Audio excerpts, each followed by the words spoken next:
Bismillahirrahmanirrahim. Assalamualaikum warahmatullahi wabarakatuh. Lanjut teman-teman ke bagian kedua.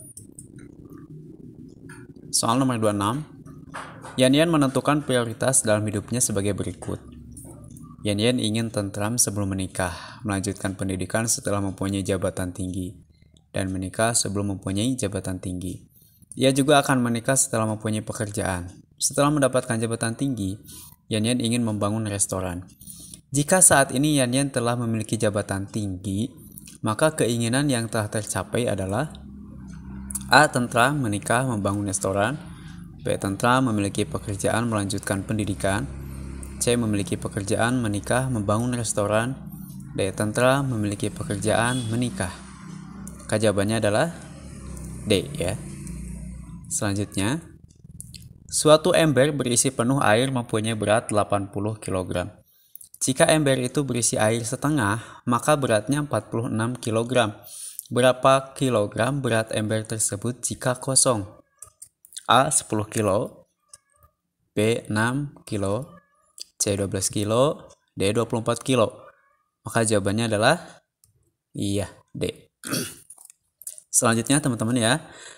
Pemilu Orde Lama ke Orde Baru merubah multipartai menjadi 3 partai, yaitu A. PPP, Golkar dan PDI, B. PPP, Golkar dan PDIP, C. Partai Golkar, PPP dan PDIP, D. PDIP, Partai Golkar dan PPP.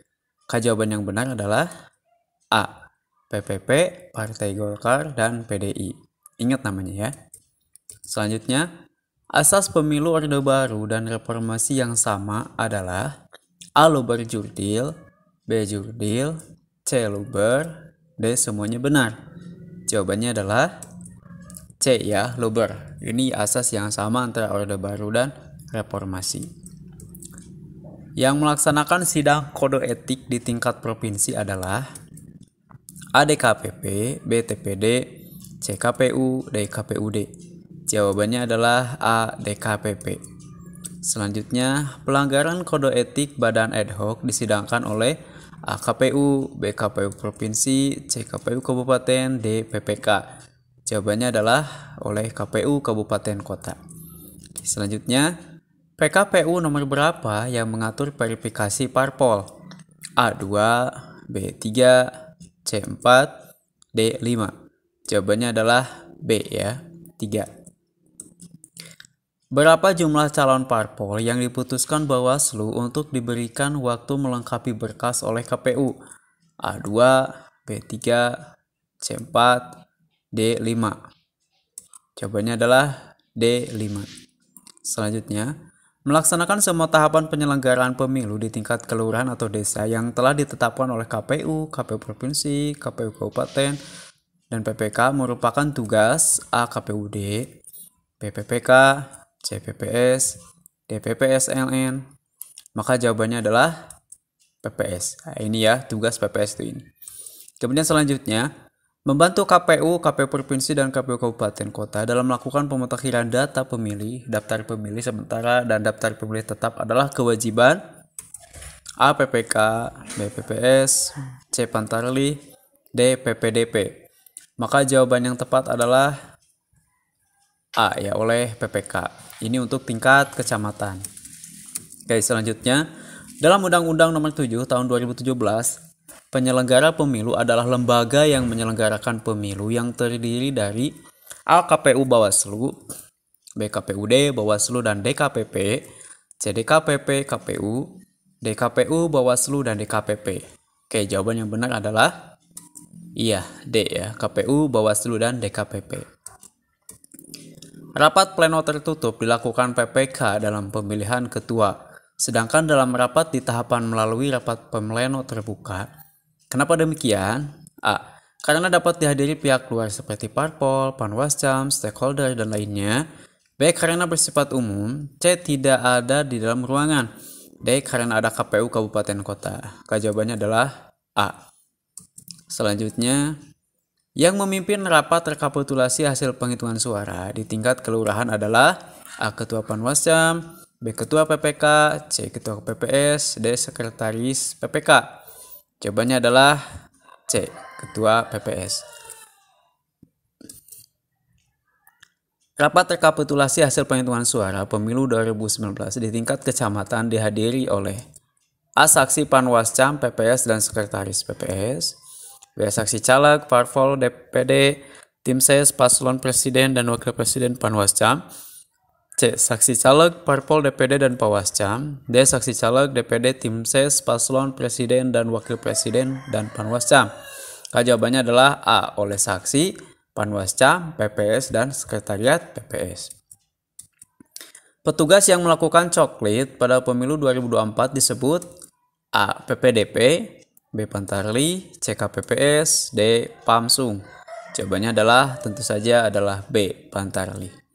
Selanjutnya, KPU melakukan pemutakhiran data memilih berkelanjutan yang dilaksanakan oleh setiap KPU kabupaten atau kota dengan mengadakan rakor selama A. Sebulan sekali, B. 2 bulan sekali, C. 3 bulan sekali, D. 6 bulan sekali.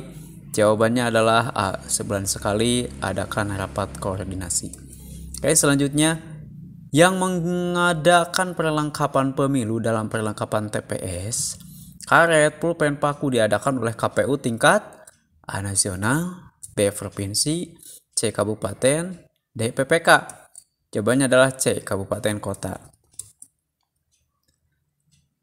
Pelaksanaan pemilu dan pilkada menggunakan anggaran yang berdasar dari mana? A. APBD, B. APBN, C. APBD dan APBN, D. APBN dan APBD yang di APBN-kan. Maka jawabannya tepat adalah D ya. Catat D. Selanjutnya, dalam pertanggungjawaban secara sekretaris, PPK dan PPS bertanggung jawab kepada A. Sekretaris KPU Kabupaten Kota, B. Ketua KPU Kabupaten Kota, C. PPK dan PPS Ketua, D. PPK dan Ketua PPS. Mana ya? Jawabannya adalah D. PPK dan Ketua PPS. Mungkin dibaliknya itu yang C ya, PPK dan PPS Ketua. Ya, jawabannya adalah PPK dan Ketua PPS gitu ya. Oke, selanjutnya, cara pandang dan sikap bangsa Indonesia mengenai diri dan lingkungannya yang serba seragam dan bernilai strategis dengan mengutamakan persatuan dan kesatuan bangsa serta kesatuan wilayah dalam penyelenggaraan kehidupan masyarakat, berbangsa dan bernegara untuk mencapai tujuan nasional. Ini disebut apa? Ya? A. Wawasan kebangsaan, B. Geostrategi, C. Wawasan Nusantara, D. Geopolitik. Maka jawaban yang benar adalah C. Wawasan Nusantara. Selanjutnya, faktor-faktor yang mempengaruhi wawasan Nusantara yaitu A. Berdasar pada nilai-nilai ketuhanan kemanusiaan, B. Perkembangan wilayah Indonesia dan dasar hukumnya, C. Asas kepulauan dan posisi silang Indonesia dari berbagai aspek, D. Jawaban A, B, dan C benar. Jawabannya adalah D. Jadi ini ya faktor-faktornya. Silahkan dicatat. Implementasi wawasan Nusantara dalam kehidupan politik akan menciptakan A. Iklim penyelenggaraan negara yang sehat dan dinamis, B. Tatanan ekonomi yang benar-benar menjamin pemenuhan dan peningkatan kesejahteraan kemakmuran rakyat, adil dan merata, B. Sikap batiniah lahiriah yang mengakui, menerima, dan menghormati segala bentuk perbedaan, D. Kesadaran cinta tanah air dan bangsa. Jawaban yang benar adalah A. Iklim penyelenggara negara yang sehat dan dinamis. Ini adalah implementasi dari wawancara Nusantara maksudnya.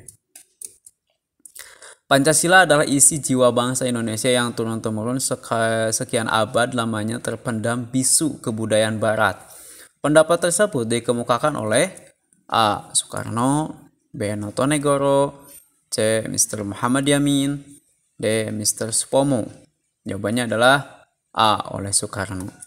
Selanjutnya, sebagai orang pertama yang mendekati falsafah negara Pancasila secara psikologis, Profesor Notonegoro berpendapat bahwa nilai yang terkandung dalam Pancasila dapat dibagi menjadi A. Nilai material dan nilai kerohanian, B. Nilai vital dan nilai material, C. Nilai kerohanian dan nilai vital, D. Nilai material, vital, dan kerohanian. Jawabannya adalah D. Material, vital, dan kerohanian. Menurut Undang-Undang 1945 yang sudah diamandemen, anggota MPR terdiri dari A. Anggota DPR dan DPD, B. Anggota DPR, utusan daerah dan golongan, C. Anggota DPR, DPD, dan utusan golongan, D. Anggota DPD dan utusan golongan. Maka jawaban yang benar adalah A. Anggota DPR dan DPD. Nantikan episode selanjutnya, semoga bermanfaat. Assalamualaikum warahmatullahi wabarakatuh.